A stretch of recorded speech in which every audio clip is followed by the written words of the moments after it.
Bismillahirrahmanirrahim. We are beginning today the module 2 of our CISO course. And in this module, we are going to learn about communication skills and various models for doctor-patient consultations. You're familiar with your schedule. Your CISO program is integrated within your clinical rotations, and in your 6 batches, you will attend the course on a particular day and the schedule is also available on the Moodle.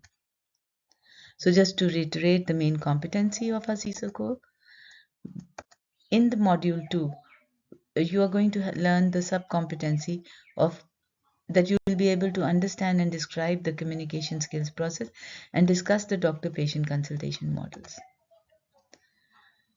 So why is it important for a physician to have this essential competency, communication skills? You are the future physicians or the doctors, and proper communication skills will be very important for you in your future careers. In this case, generally, we are going to use the course physician for all types of doctors.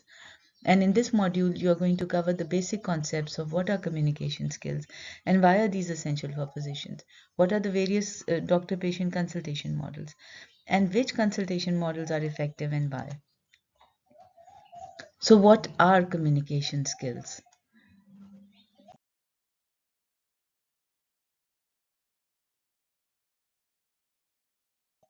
Speaking simply, communication skills are the ability to convey information or message clearly and appropriately to another person or a group of persons. By definition, for us, for doctors, effective communication skill is cornerstone of doctor-patient communication, relationship, and patient care. It involves a structured process to ensure clarity, empathy, and mutual understanding. This model is based on the classical communication theory, and with this diagram it shows a cyclical or a stepwise communication process. The sender is the doctor who initiates the communication process. Encoding is when the doctor translates their thoughts into words, gestures, or visuals.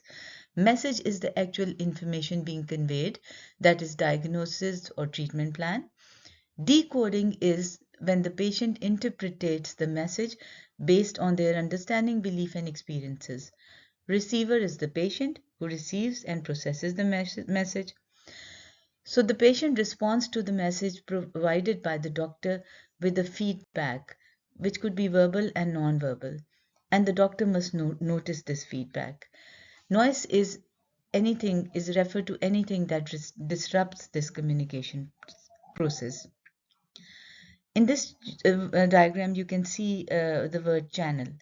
Communication is a two-way process that requires active participation from both the doctor and the patient, as well as the environment in which this is being conducted is important. And channel is that medium for speaking.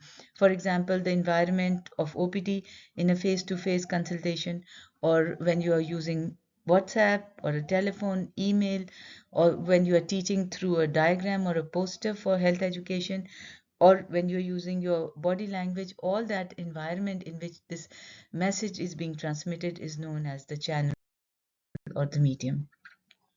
So be very mindful of the encoding and decoding processes to ensure that the message is understood as intended by the sender. A message is only considered successfully communicated when both the sender and the receiver understand it in the same way. So what is noise? We must identify the noise, and the physicians must minimize the noise to improve the quality of communication. So as we said, it is anything that interferes with the transmission and reception of the process. And there are many examples to noise, but it is vital for physicians to reduce noise and manage these noise challenges.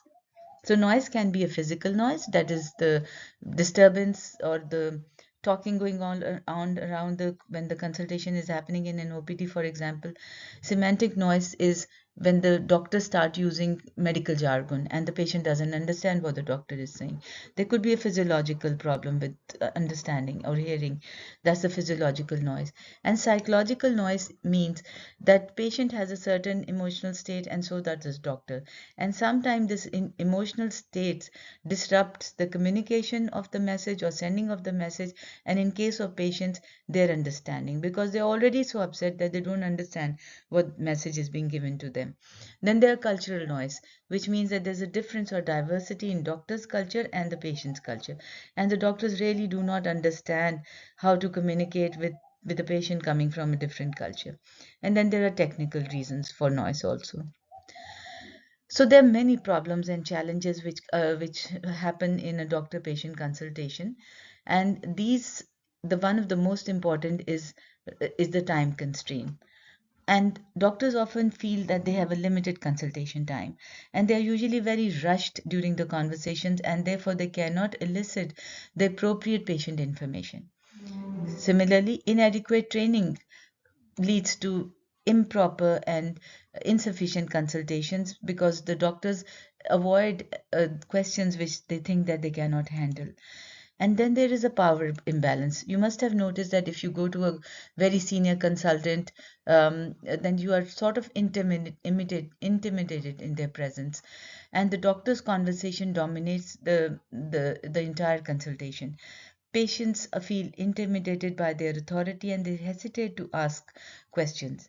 And we say that the voice of medicine controls and dominates and disrupts the patient's efforts to tell their stories openly.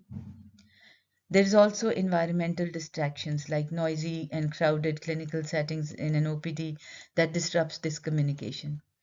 The language barrier is also important because the physicians may use medical jargon which confuses the patients, and patients may not understand and speak the same language as the doctor, and same goes for the doctor.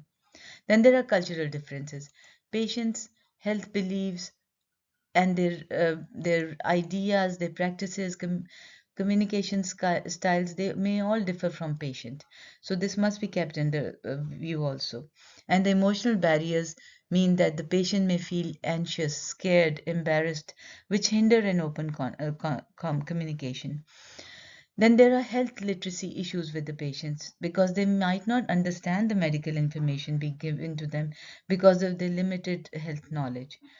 So, overall, because of these challenges, the patients are unable to express ideas, concerns, and expectations, and there are sometimes this is abbreviated as ICE.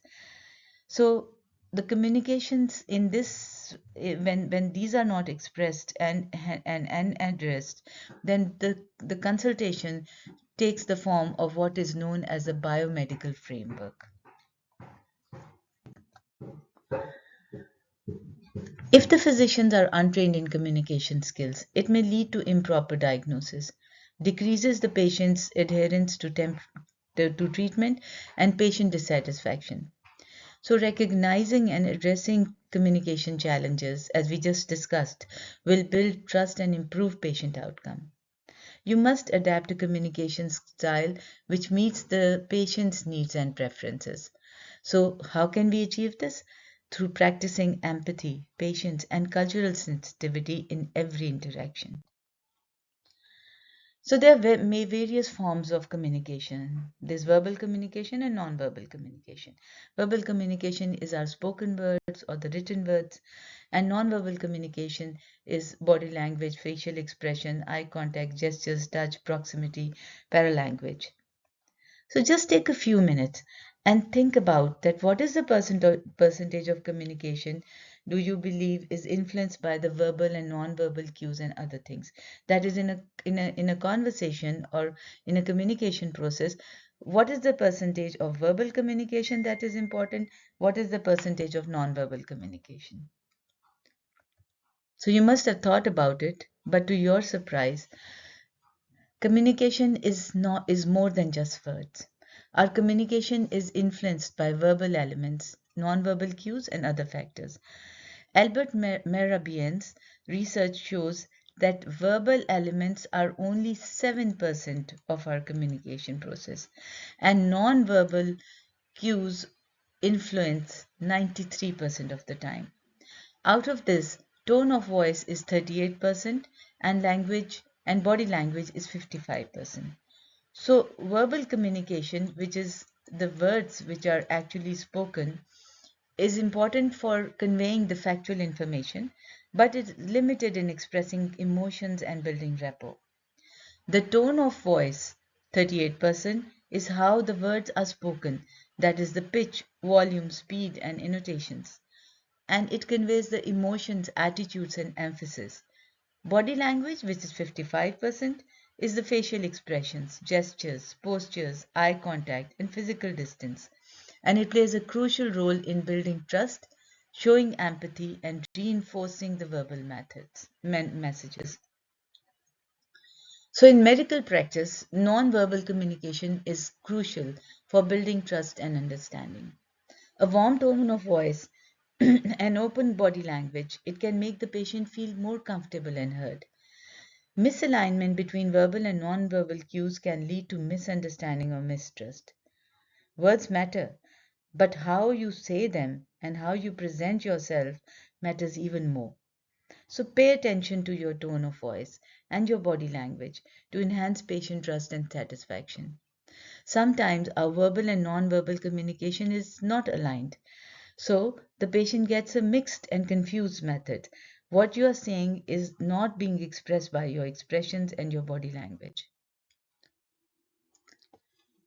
So it is extremely important that to establish an ongoing relationship between doctors and patients, we must have proper communication skills, and so that you can identify patients' needs, perceptions, and expectations more quite accurately, and reinforce the patient's self-confidence, motivation, and positive views on health status.